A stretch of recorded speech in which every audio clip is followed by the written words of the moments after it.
नमस्कार साथियों, एक बार मैं फिर से आपके साथ हूं, वॉलीबॉल कोच नरेश पालीवाल। आज हम बहुत ही इम्पोर्टेंट वीडियो लेके आपके सामने आए हैं।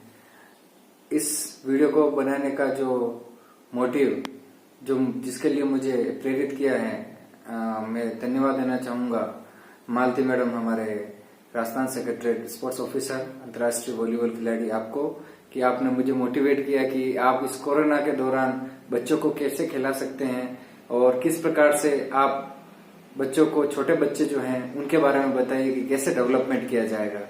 तो मैं थैंक्स मैडम, आपके लिए ये वीडियो आपको समर्पित।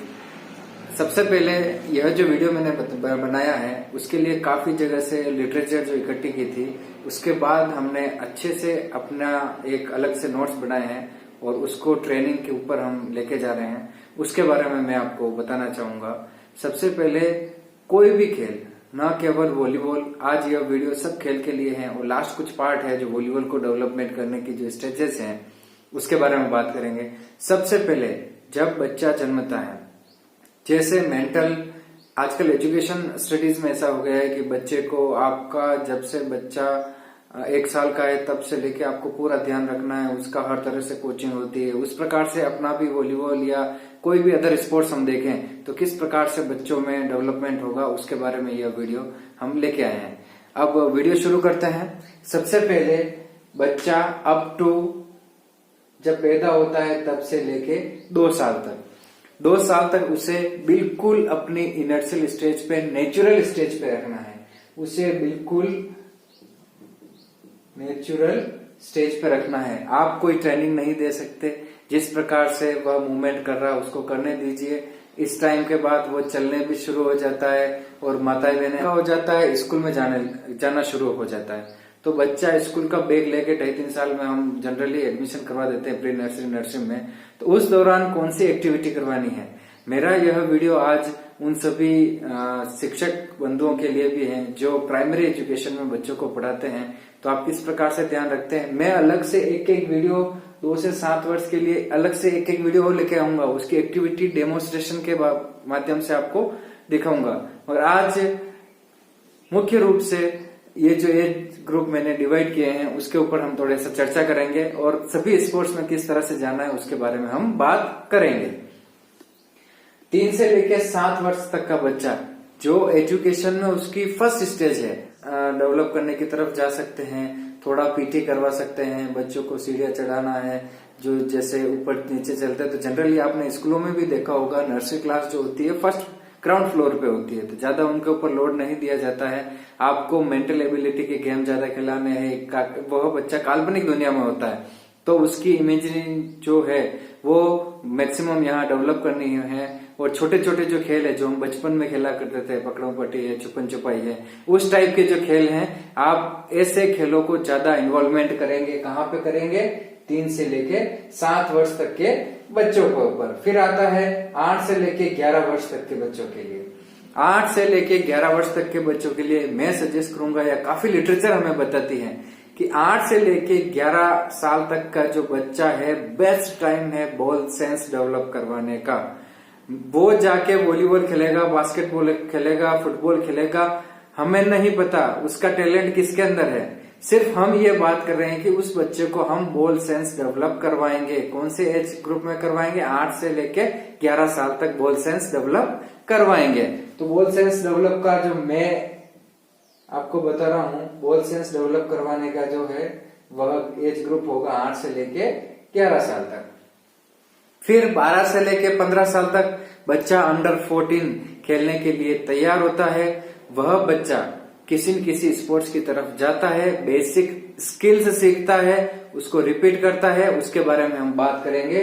तो किसी गेम के अंदर बेसिक शुरू हो जाता है और लगभग वह सभी खेल खेलता है। खेलने फुटबॉल जा रहा है, थोड़ी देर वॉलीबॉल खेल लिया, खेलने बास्केटबॉल जा रहा है, थोड़ी देर हैंडबॉल खेल लिया, क्रिकेट खेल लिया और कुश्ती में थोड़ा सा दाव पेच लगा लिए। तो इस प्रकार से वह बच्चा यहाँ पे मैक्सिमम बेसिक्स सीखता है।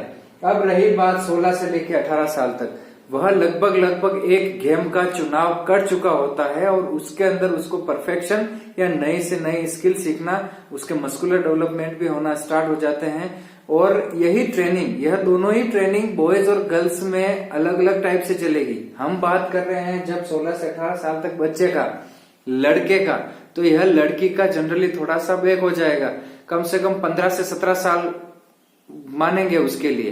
तो इस प्रकार से यह जो एज है सबसे खतरनाक एज है। बच्चा टीन एज में पहुंच जाता है, उसका मेंटल हार्मोनल चेंजेस सिस्टम थोड़ा सा प्रकृति के अनुसार थोड़ा चेंजेस होने लग जाता है। तो अब हम बात कर रहे हैं इस स्टेज में स्पोर्ट्स से लेके उस बच्चे का आपको खास तौर से ध्यान रखना है, शारीरिक भी और मानसिक भी। उसके साथ ही गेम के लिए उसको थोड़ा सा ट्रेनिंग ऐसे देंगे, इस एज में उसकी हाइट भी थोड़ा सा ग्रो करती है, तो उसके अकॉर्डिंग आपको स्ट्रेंथ कितनी करवानी है, स्पीड कितनी करवानी है, फ्लेक्सिबिलिटी कितनी करवानी है, कोऑर्डिनेशन कितना करवाना, उसके लिए हम बात करेंगे। फिर उसके लिए ट्रेनिंग हो गई। फिर 18 से 21 साल बच्चा जब 12th पास होके वो अंडर 14 खेल लिया, अंडर 17 खेल लिया, अंडर 19 खेल लिया, सब जूनियर जूनियर खेल रहा है। फिर 18 से लेके जैसे ही कॉलेज के अंदर एंट्री होता है तो उसकी जो स्टेज है वह आ जाती है 18 से लेके 21 साल। वह भी उसको सीखने का ही है। जैसा कि हम पीरियडाइजेशन की बात करते हैं, पीरियडाइजेशन में लॉन्ग टर्म होता है, लाइफ टर्म होता है, फिर धीरे माइक्रो मैक्रो जितना भी जो भी हम मेसोप्लान बनाते हैं, मेसोप्लान बनाते हैं, मेसोप्लान बनाते हैं, माइक्रो प्लान बनाते हैं। तो उसके अलावा उसके बाद हम वीकली प्लान बनाते हैं, उसके बाद सेशन प्लान बनाते हैं, डे प्लान और डे के बाद सेशन प्लान। तो उसके अंदर ये सब प्लानिंग के अंदर जब हम इस स्टेज में बच्चा पहुंचेगा वह भी उसके सीखने की स्टेज है 21 साल तक। फिर उसकी वेट ट्रेनिंग अच्छे से स्टार्ट हो जाती है, थोड़ा सा प्रेशर भी बढ़ने लग जाता है, उसकी हार्ट रेट मॉनिटरिंग करते हैं अपन, उसके अकॉर्डिंग उसको ट्रेनिंग देते हैं। तो पूरा जो प्रॉपर कोचिंग है वह उसको मिलने लग जाती है। वो एकेडमिक्स, उसका डाइट का प्रॉपर चार्ट, डाइट का चार्ट तो शुरू से रहता है। डाइट की जब हम बात क्लास लेंगे उसमें बात करेंगे डाइट से रिलेटेड। तो यह सब ट्रेनिंग है। तो 18 से 21 साल तक का मैंने एक एज ग्रुप यहाँ पे भी बनाया है। इसके बाद बात आती है 21 से लेके 30 साल तक। जितना भी बेसिक्स उसने सीख लिया उन सब को इम्प्लीमेंट करने का समय, एक्सपीरियंस लेने का समय। जब खिलाड़ी अच्छे से खेलता है तो उसको अच्छे अच्छे मैचेस का एक्सपीरियंस हो जाता है और उसकी टॉप परफॉर्मेंस जो है वह इस एज में आती है। वह टॉप परफॉर्मेंस, किसी को मैंने देखा 19 साल में जैसे वॉलीबॉल खेल रहा था, अच्छा स्पाइक कर रहा था, अच्छा ब्लॉक कर रहा था, मगर वह उसका पीक नहीं है। उसका पीक मुझे देखना है तो एवरेज वॉलीबॉल के लिए जो एवरेज हाइट जो अपने बात करते हैं एज की, तो एवरेज 27 ईयर्स, 27 साल जो एज है वह उसको पीक देती है। यानी कि उच्च प्रदर्शन कब करता है? 27 साल में जाके।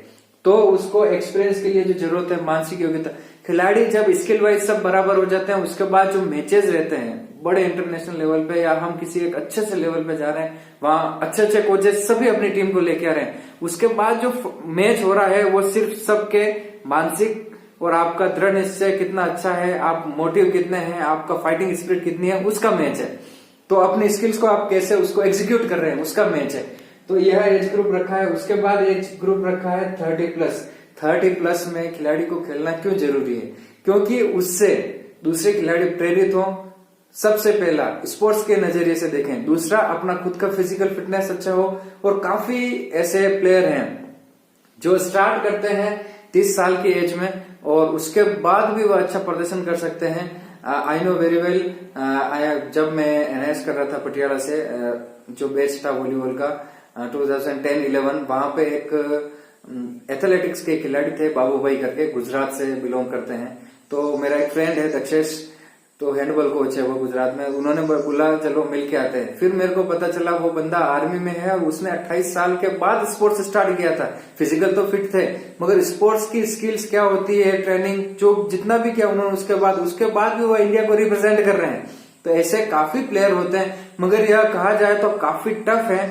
आप तो अपनी फिटनेस मेंटेन रखें, आप अगर कोच बनते हैं तो आप डेमोन्स्ट्रेशन दे पाए उसके लिए, और जो प्लेयर हैं आपका एक्सपीरियंस गेम में खेलते समय उनको मिले। तो इस प्रकार से आप 30 के बाद भी, 30+ के बाद भी आप खेलते रहें। और अब हम बात करते हैं आगे इन सब टैलेंट आइडेंटिफिकेशन के बाद। मैं आज जो अपना मेन फोकस है वह रहेगा, थोड़ी सी क्लास लंबी हो जाएगी तो मैं कोशिश करूंगा थोड़ा जल्दी से जल्दी आपको समझाने की कोशिश करूं। तो हमारा जो आज का जो मेन फोकस है वह जो फोकस रहेगा वह रहेगा 8 से लेके 11 और 8 से लेके 15 साल तक के बच्चे का 8 इयर्स टू 15 इयर्स। सबसे पहले 8 से लेके 11 की बात करें, सबसे पहला जो अपना पॉइंट आएगा 8 से लेके 11 साल तक का बच्चा हमें क्या करवाना है सर? एलिमेंट्री एजुकेशन राजस्थान या यूपी, एमपी, हरियाणा जहां पे भी है, तो पूरे इंडिया में ऑल ओवर वर्ल्ड में आप एलिमेंट्री एजुकेशन में ले जाने से पहले बच्चे को कैसा तैयार करेंगे, आपके पास क्या क्या फैसिलिटी उपलब्ध है, आप कैसे बच्चे को तैयार करेंगे, उसकी बात है। तो सबसे पहले मैं बात करना चाहूंगा यहाँ पे, यह एक ऐसी स्टेज है 8 से लेके 11 साल तक। जैसे एजुकेशन में को एजुकेशन होता है, अगर आप बॉयज और गर्ल्स को एक साथ ट्रेनिंग देना चाहते हो तो इस स्टेज के अंदर आप को ट्रेनिंग दे सकते हो, लड़का और लड़की दोनों एक साथ ट्रेनिंग ले सकते हैं इस दौरान, सबसे पहली बात। और दूसरी अगर हम बात करें तो बच्चों को कैसे खिलाना, वही सिंपल टू कॉम्प्लेक्स खिलाना है, उसकी जितनी भी कामक योग्यता है उसके बारे में ऑब्जर्व करना है, ऑब्जर्वर मेथड के बारे में ऊपर मैं एक अलग से एक वीडियो लेके आऊंगा कैसे ऑब्जर्व करते हैं। और छोटे छोटे खेलों से खिलाना शुरू करें, हम बचपन में जो खेल खेलते थे वह भी खिला सकते हैं। और रही बात मोटर एबिलिटी क्या होती है, उसके ऊपर मैं थोड़ी सी आपको जानकारी देना चाहूंगा। अब मोटर एबिलिटी ग्रामक योग्यताएं हिंदी में जिसे कहते हैं, ये बहुत बड़ा चैप्टर है। मैं फिजिकल एजुकेशन का को भी पढ़ाता हूँ और सीखता भी हूँ, सिखाता भी हूँ, और इसी से थोड़ा सा मुझे भी फायदा होता है और जो पढ़ने वाले हैं उनको भी फायदा होता है। तो मोटर एबिलिटी ग्रामक योग्यताएं मुख्य रूप से हम 5 मानते हैं और कुछ जो एक्सपर्ट है वो 6 भी मानते हैं। तो सबसे पहले ताकत, दूसरी होता है स्पीड, तीसरी होता है लचक, फ्लेक्सिबिलिटी की बात करते हैं, और चौथी बात करते हैं इंडोरेंस की बात करते हैं, और 5वीं जो है वह होती है कोऑर्डिनेशन। और स्पीड प्लस स्ट्रेंथ की बात करें तो इसे हम कह सकते हैं एजिलिटी, जो वॉलीबॉल के अंदर बहुत जरूरी है, एजिलिटी। अब रही बात, आपको बताना चाहूंगा ताकत।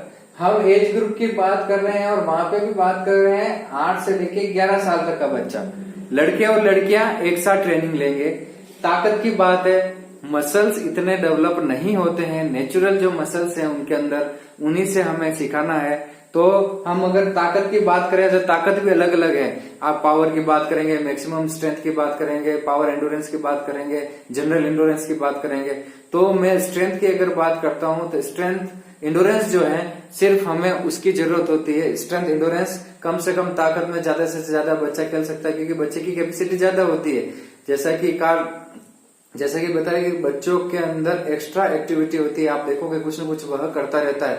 तो स्ट्रेंथ इंडोरेंस चाहिए हमें, ताकत कौन सी चाहिए, स्ट्रेंथ इंडोरेंस चाहिए। अब रही बात स्पीड की, तो स्पीड के अंदर बच्चे को हम ऑब्जर्व कर सकते हैं इस एज में कि बच्चे के अंदर कौन से फाइबर है और कैसी स्पीड है। फाइबर 2 प्रकार से होते हैं, स्लो फास्ट होते हैं। तो जो स्लो फाइबर वाले बच्चे होते हैं उनके लिए गेम अलग है, टैलेंट आइडेंटिफिकेशन करेंगे, उस टाइम पे हम बात करेंगे।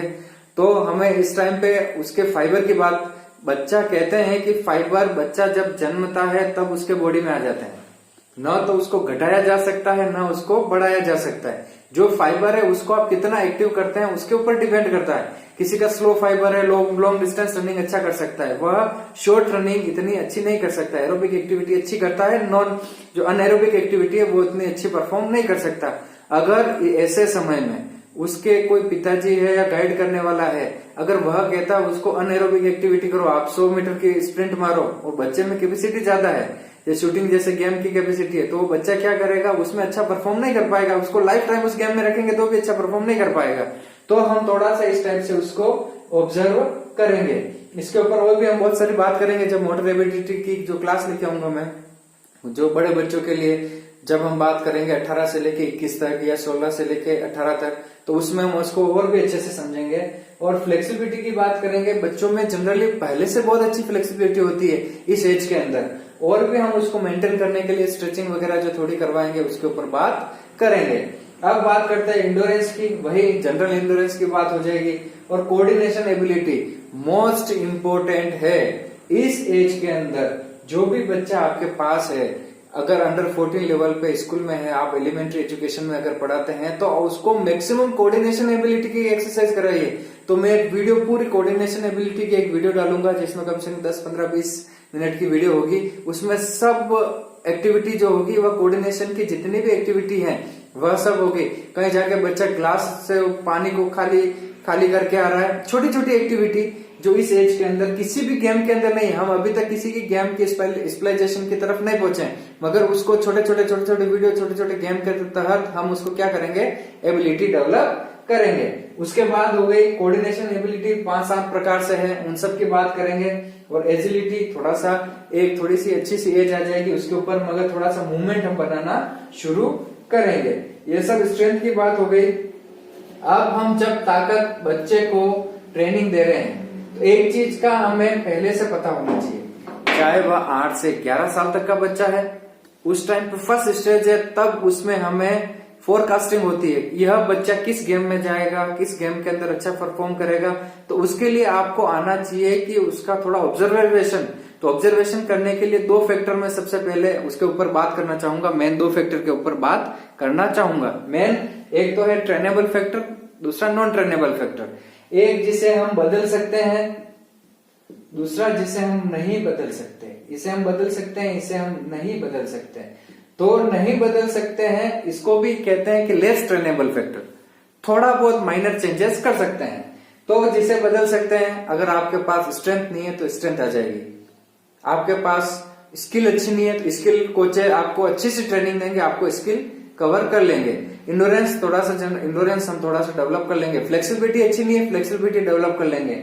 मगर हम नॉन ट्रेनेबल जो हम चेंज नहीं कर सकते, किसी के बच्चे की हाइट, उसके पेरेंट्स ने जो उसको हाइट दी है उसको हम चेंज नहीं कर सकते। लेस ट्रेनेबल, अच्छी डाइट दो, अच्छी स्ट्रेचिंग दो, अच्छी एक्सरसाइज करो, तो हम किसी भी हालत में उस बच्चे की थोड़ी बहुत हाइट में फर्क ला सकते हैं। ऐसा नहीं कि बच्चे माँ बाप की हाइट के ऊपर जेनेटिक है या तो जेनेटिक हमें मिलती है, वैसे ही स्पीड है, वह भी जेनेटिक है, वह अपने पेरेंट्स से मिलती है। मगर स्पीड को हम कैसे ठीक कर सकते हैं, थोड़ा मस्कुलर स्ट्रेंथ बढ़ा के ठीक कर सकते हैं, टेक्निक ठीक कर सकते हैं, टेक्निक से ठीक कर सकते हैं। मेरे एथलेटिक्स से जितने भी कोचेस है वह बताते हैं कि स्टर्नम जो बोन है अपनी, स्टर्नम बोन तक जो अपना हैंड स्विंग है ये, तो हैंड स्विंग जाएगा।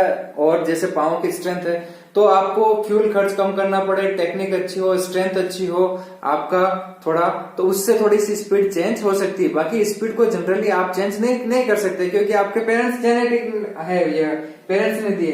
तो कुछ ऐसी चीजें हैं जिनको हम थोड़ा सा यह भी अपने के दिमाग में रखना जरूरी है। अब दोनों फैक्टर को हम समझ जाएं, उसके बाद हम बच्चे को थोड़ा सा कोऑर्डिनेशन की एक्टिविटी कराएंगे। तो उस टाइम पे 8 से 11 साल तक थोड़ा थोड़ा अपना जो गेम है कम से कम उसमें स्पेशलाइजेशन के हिसाब से वहां से बच्चे छाड़ सकते हैं। इंडिया बहुत बड़ा है, इंडिया में कहीं कहीं अपने स्कूल में 200, 300, 400 बच्चे हैं, तो वहां से कम 5-7 बच्चे तो अपने गेम के हिसाब से अपने को मिल ही सकते हैं। उनके ऊपर थोड़ा सा फोकस करें। दूसरे बच्चों को भी जितनी जनरल अपने को आता है, स्पेस जो अपना मेन गेम है उसके अंदर तो डेवलप करें, और दूसरा जो गेम है उसके अंदर भी कोशिश करें कि उसके अंदर उनके एक्सपर्ट कोचों से मिलके और ज्यादा से ज्यादा उसको हम डेवलप करवाने की कोशिश करें। अब रही बात आगे छोटे बच्चों में वॉलीबॉल ट्रेनिंग की बात करूं। अब मैं आता हूं, अब कोरोना चल रहा है तो हम धीरे धीरे कोरोना और वॉलीबॉल की तरफ चलेंगे। अब छोटे बच्चे को बॉल के बारे में या वॉलीबॉल के बारे में हम कैसे डेवलप करेंगे।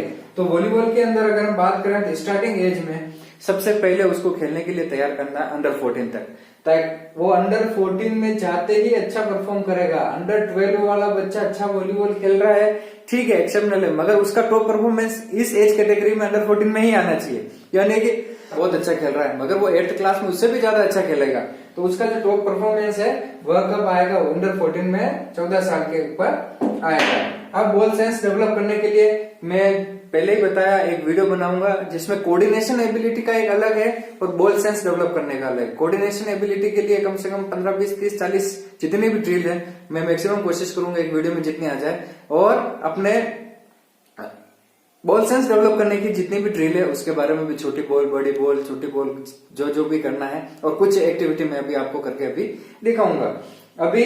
और उसके बाद बच्चे को क्या करना है, बच्चे को जो छोटा बच्चा है वॉलीबॉल का, उसको हम क्या करेंगे, उसके अंदर रुचि डेवलप करेंगे। इंटरेस्ट डेवलप करेंगे। बच्चे को कभी भी इस स्टेज के अंदर स्ट्रेस बिल्कुल नहीं देना है। साइकोलॉजी प्रिपरेशन भी बच्चे की प्रथम इनर्शियल एज से ही स्टार्ट हो जाती है।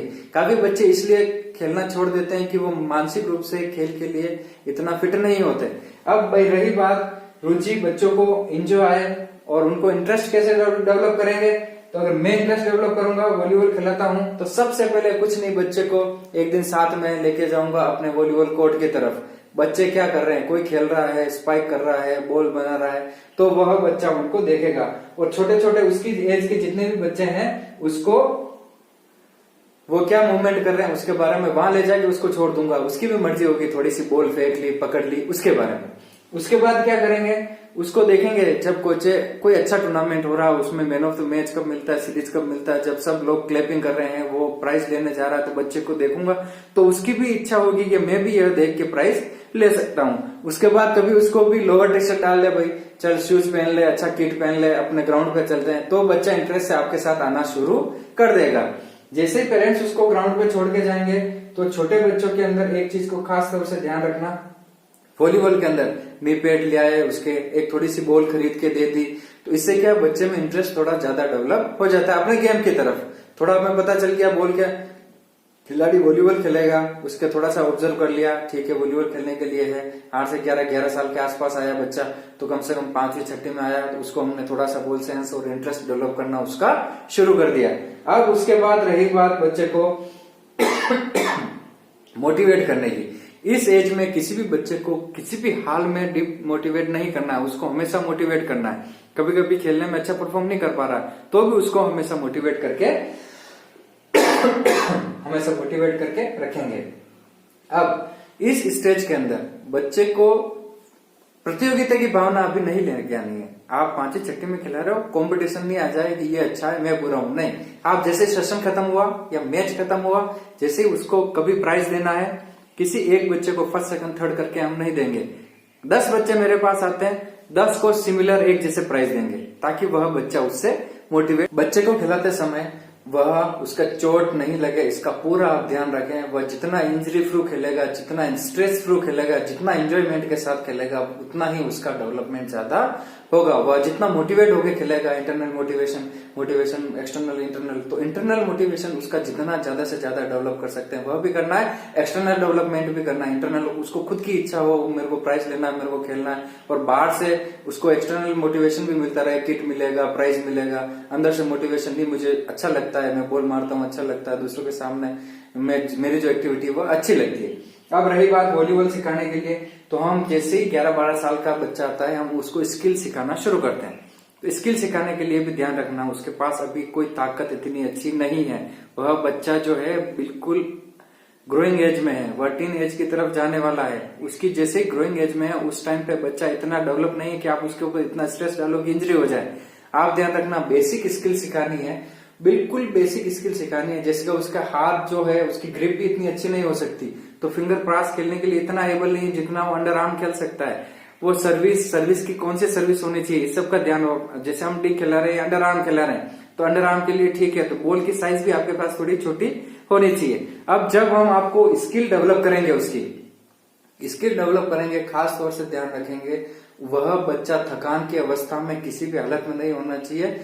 वह बच्चा परफेक्ट उस स्किल को सीख पा रहा है, तो एक्यूरेट करेक्ट स्किल सीखे और उसके मैक्सिमम रिपीटेशन करें, ज्यादा से ज्यादा रिपीटेशन करें, और मैक्सिमम बेसिक लेवल पे, जितना बेसिक लेवल पे ही स्किल जितनी पावरफुल होगी, वह फ्यूचर में उसके लिए बहुत फायदा करेगी।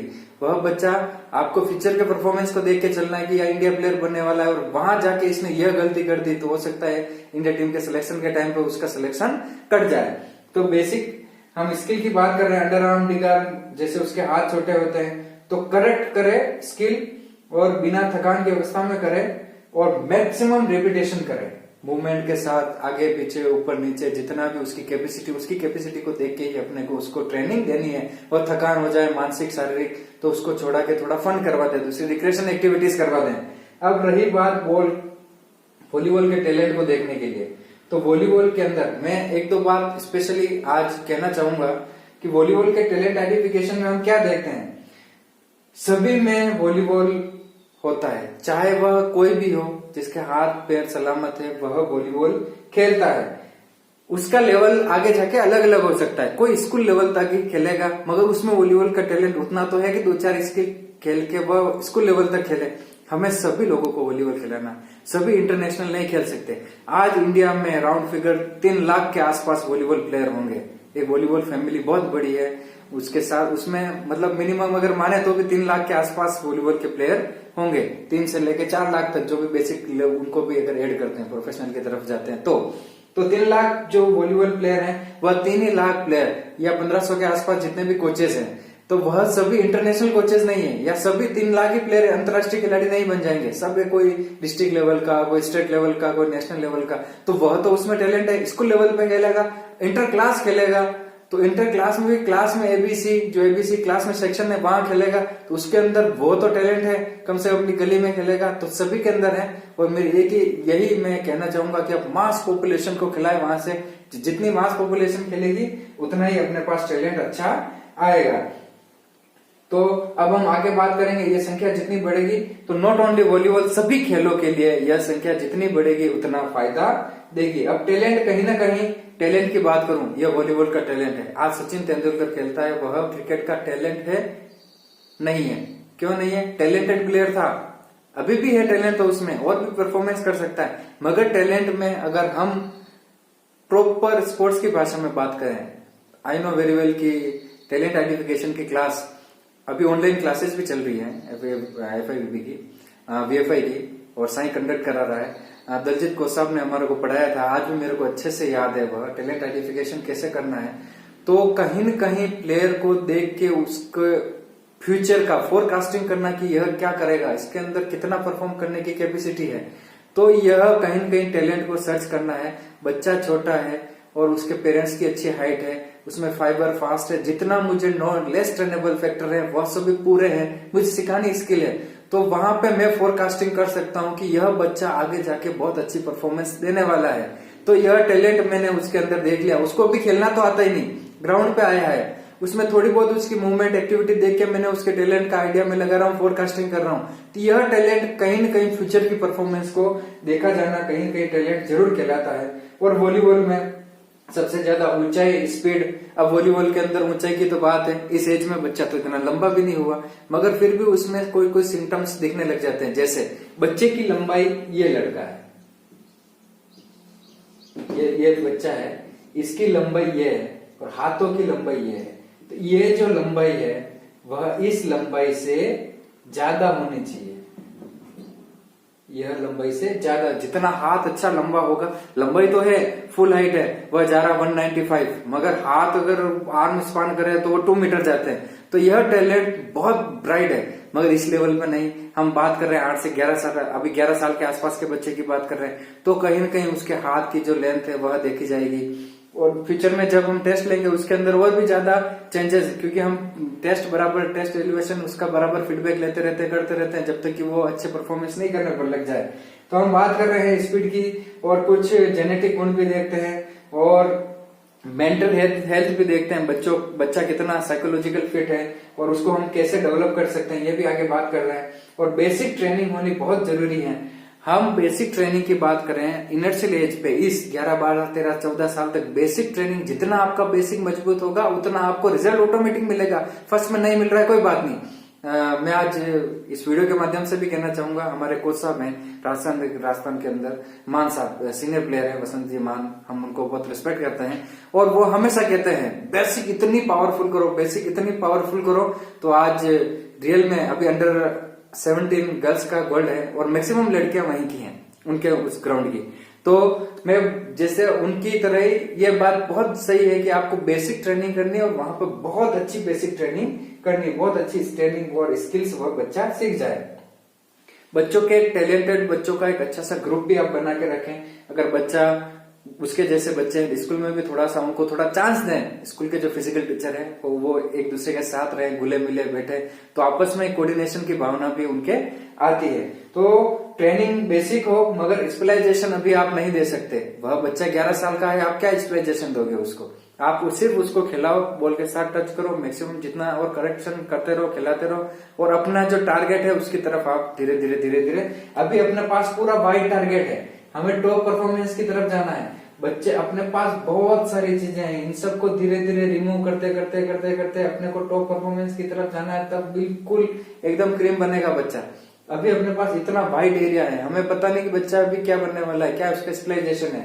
फिर हम अगर बात करते हैं बॉल सेंस, और ball sense not only volleyball, जितने भी गेम है, क्या चाहे शूटिंग क्यों ना हो, बॉल सेंस बच्चे के लिए बहुत जरूरी है। आप अपने स्कूल के अंदर, मैं सजेस्ट करूंगा कि जितने टाइप की बॉल आती है, मेडिसिन बॉल है, बॉल की एक वीडियो बनाएंगे, उसके ऊपर बताएंगे जितनी भी बॉलें आती है उसको, उसके साथ हम कैसे ट्रेनिंग कर सकते हैं, तो उसके बारे में बात कराएंगे। तो बॉल सेंस सभी गेम के लिए बहुत जरूरी है। और उसके बाद स्किल्स आपकी बहुत अच्छी हो, सामाजिक परिवेश कैसा है, विद्यालय, घर, परिवार, माहौल कैसे है, आसपास के दोस्त कैसे हैं, और एक अच्छा माहौल हम तैयार करें। अनुशासन में बच्चा रहेगा, जितना बच्चा अनुशासन में रहेगा दूसरे बच्चे भी उसको देख के करेंगे। वह पढ़ाई में कमजोर किसी भी हालत में नहीं होना चाहिए, जितना उसका समय मिल रहा है उसका आप अच्छे से यूज करो। जब प्लानिंग की बात करेंगे तो उसमें बताएंगे, जैसे कि हमारे जांगड़ा सर बताते हैं कि ट्रेनिंग में किस प्रकार से प्लानिंग करनी है, और बच्चे को कितना भी अगर टाइम कम मिल रहा है तो भी अपने को ट्रेनिंग कैसी करवानी है, उसके बारे में अगर हम आगे बात करेंगे। और ड्यू टू कोरोना, अब बात कर रहे हैं थोड़ी सी कोरोना की, तो कोरोना में हम सभी घर पे हैं, 14-15 दिन का समय, आगे और भी लॉकडाउन बढ़ गया है। तो मेरा निवेदन रहेगा कि आप सभी बच्चों को थोड़ी सी, मैं कुछ एक्सरसाइज आपको बता रहा हूँ, उस प्रकार से बच्चों की बॉल सेंस डेवलप आप कर सकते हैं। कुछ हम बात करें तो बच्चों की बॉल सेंस कैसे डेवलप होगी। अगर आपके पास घर पे बॉल है तो ठीक, अगर नहीं है तो भी किसी भी कपड़े की आप एक अच्छी सी बॉल, जैसे हम बचपन में खेला करते थे, राजस्थान में तो सितोलिया, छोटी एक बड़ी कपड़े की बॉल बनाएंगे आप। उस बॉल के साथ आपको क्या क्या एक्टिविटी करनी है, कुछ एक्टिविटी में के बारे में हम बात करेंगे। जो बच्चा है वह बॉल को पकड़ना सीखे, पहले दोनों हाथ से कैचिंग करना शुरू करें। जो 8-9 साल के आसपास का बच्चा है, या उससे भी थोड़ा सा, क्योंकि आजकल बच्चे थोड़ा एडवांस है, तो 4, 5, 6, 7, 8 साल तक, 9, 10 साल तक जिसने बॉल कभी देखा नहीं, बॉल सेंस नहीं है, तो बॉल सेंस डेवलप करने के लिए क्या करेंगे, आप उसको छोटी बॉल देंगे और आपको दोनों हाथ से कैच कराएंगे, कभी एक हाथ से कैच कराएंगे, थोड़ा सा पकड़ना सिखाएंगे, कैच कैसे होती है, बॉल को कैसे खींचना है, कैसे डायरेक्ट जाके पकड़नी है। 2 तरह से, बॉल ऊपर से आ रही है, बॉल ऊपर से आ रही है और आप उसको कैच करते हैं, नीचे जाते जाते कैच कर रहे हो। मैं आगे बताऊंगा आपको डेमोन्स्ट्रेशन, जब हम जैसे लॉकडाउन खुलेगा या भी जैसा भी डेमो होगा मैं आपको बताऊंगा उसमें, तो कैसे कैच करेंगे, कैसे ऑब्जर्व करेंगे। तो पकड़ना आपको अच्छे से सीखना, दोनों हाथ से, एक हाथ से। उसके बाद आपको फेंकना, दोनों हाथ से फेंक रहे हो, एक हाथ से फेंक रहे हो, दूसरे हाथ से फेंक रहे हो, उसके साथ छोटी छोटी स्ट्रेचिंग एक्सरसाइज कर रहे हो। तो बॉल को आप फेंकना, हॉल में खड़े हैं, पापा को दे दिया, मम्मा को साथ में इन्वॉल्व कर दिया, इस तरह से बच्चों का बॉल सेंस डेवलप करेंगे।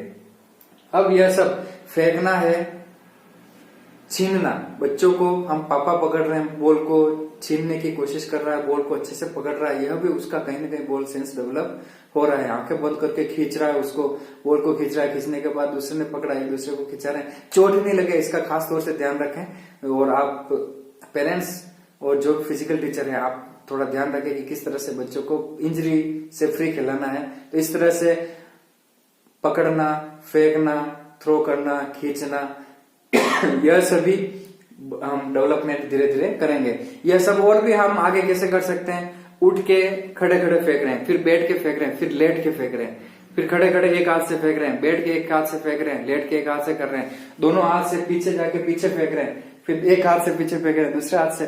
तो काफी सारी ऐसी एक्सरसाइज है जिसको मैं कोशिश करूंगा डेमो, तो आप मेरी बात समझ गए होंगे।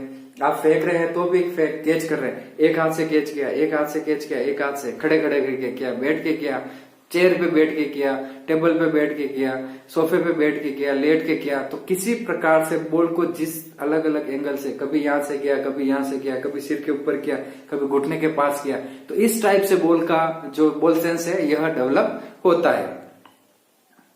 इस प्रकार से जो बॉल सेंस है वह डेवलप होता है। और हम आगे क्या कर सकते हैं, एक छोटा सा एक एग्जांपल और देना चाहूंगा। जैसे पापा शर्ट पहनते हैं, छोटे बच्चे को पहनाए, आगे से 2 बटन खोल दिए और नीचे से पूरा खुला हुआ है, तो बच्चा नीचे से बॉल डालेगा और वो यहाँ से निकालेगा, यहाँ से डालेगा इधर निकालेगा, यहाँ से डालेगा अंदर ही अंदर उस बॉल को घुमाएगा, तो इससे भी बॉल सेंस डेवलप होता है। तो इस प्रकार से छोटी छोटी बहुत सारी एक्सरसाइजेस हैं जो बॉल के साथ या विदाउट बॉल या कपड़े की बॉल, विदाउट बॉल तो हम कर ही नहीं पाएंगे, कपड़े की बॉल के साथ, बॉल नहीं है तो विदाउट बॉल मतलब कपड़े की बॉल के साथ आप यह एक्सरसाइजेस कर सकते हो। अब इसके बाद ऊपर से नीचे निकालना, जमीन पर रखना, फर्श पे लेटना, बॉल को जमीन पर रख दिया, उसको चलाते चलाते जमीन पे चलाते चलाते आगे लेके जा रहे हैं, बच्चा चल रहा है पीछे पीछे।